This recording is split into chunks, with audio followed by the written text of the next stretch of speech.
बच्चों, जैसे कि आपने पिछली कहानी में सुना होगा, प्रसिद्ध दौड़ प्रतियोगिता के बाद जहां धीमे और स्थिर कछुए ने तेज लेकिन अति आत्मविश्वासी खरगोश को हरा दिया, जानवरों के साम्राज्य में हर कोई कई दिनों तक इसके बारे में बात करता रहा। कछुए के धैर्य की प्रशंसा की गई और खरगोश की विनम्रता की सीख माता-पिता द्वारा अपने छोटों को सुनाई गई। लेकिन खरगोश को अभी भी अपनी गति पर भरोसा था और वह सबको दिखाना चाहता था कि अगर वह ध्यान केंद्रित रखे तो वह जीत सकता है। इसलिए एक दिन खरगोश कछुए के घर गया और बोला, नमस्ते कछुआ, क्या हम एक और दौड़ लगा सकते हैं? इस बार चलो उबड़-खाबड़ पहाड़ी रास्ते पर दौड़ लगाते हैं। तुम क्या कहते हो? कछुआ, जो हमेशा शांत रहता था, सहमत हो गया। ठीक है खरगोश, चलो पहाड़ पर दौड़ लगाते हैं। सभी जानवर एक बार फिर इस रोमांचक नई दौड़ को देखने के लिए एकत्र हुए। बुद्धिमान उल्लू पंच था, जो पहाड़ के रास्ते पर शुरुआती और अंतिम रेखाएं चिह्नित कर रहा था। तैयार हो जाओ, तैयार हो जाओ, चलो, उल्लू ने चिल्लाया। खरगोश तेजी से भागा, उसके मजबूत पैर उसे उबड़-खाबड़ पहाड़ी इलाके में आगे बढ़ा रहे थे। इस बार वह आराम करने या झपकी लेने के लिए नहीं रुका। वह यह दिखाने के लिए दृढ़ था कि वह ध्यान केंद्रित करके जीत सकता है।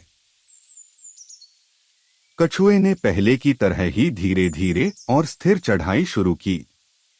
उसे पता था कि रास्ता कठिन होगा, लेकिन वह एक बार में एक कदम उठाने में विश्वास करता था। पहाड़ का रास्ता खड़ी और पथरीला था।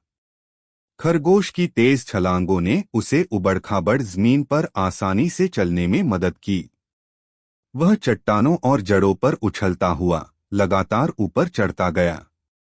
उसने दिखावा करने या पीछे मुड़कर देखने के लिए रुका नहीं।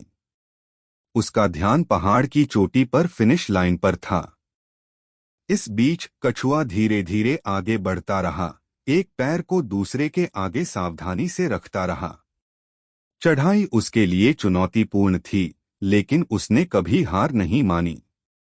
वह धीरे धीरे लेकिन निश्चित रूप से आगे बढ़ता रहा। आखिरकार ऊर्जा के विस्फोट के साथ खरगोश पहाड़ की चोटी पर पहुंच गया और फिनिश लाइन पार कर गया। उसने दौड़ जीत ली। जानवरों ने जयकारे लगाए और उल्लू ने घोषणा की, खरगोश जीत गया, खरगोश जीत गया। थोड़ी देर बाद कछुआ चोटी पर पहुंचा, थका हुआ लेकिन अपने प्रयास पर गर्वित। उसने मुस्कुराकर खरगोश को बधाई दी। बहुत बढ़िया खरगोश, तुमने अपना ध्यान केंद्रित रखा और इस दौड़ को जीतने के लिए अपनी ताकत का इस्तेमाल किया। खरगोश ने कछुए की खेल भावना के प्रति आभार व्यक्त करते हुए सिर हिलाया। धन्यवाद कछुआ, मैंने सीखा कि ध्यान केंद्रित रखना और अपनी शक्तियों का बुद्धिमानी से उपयोग करना गति के समान ही महत्वपूर्ण है। जानवरों ने खरगोश की जीत और कछुए की दृढ़ता दोनों का जश्न मनाया। और इस तरह कछुआ और खरगोश अच्छे दोस्त बन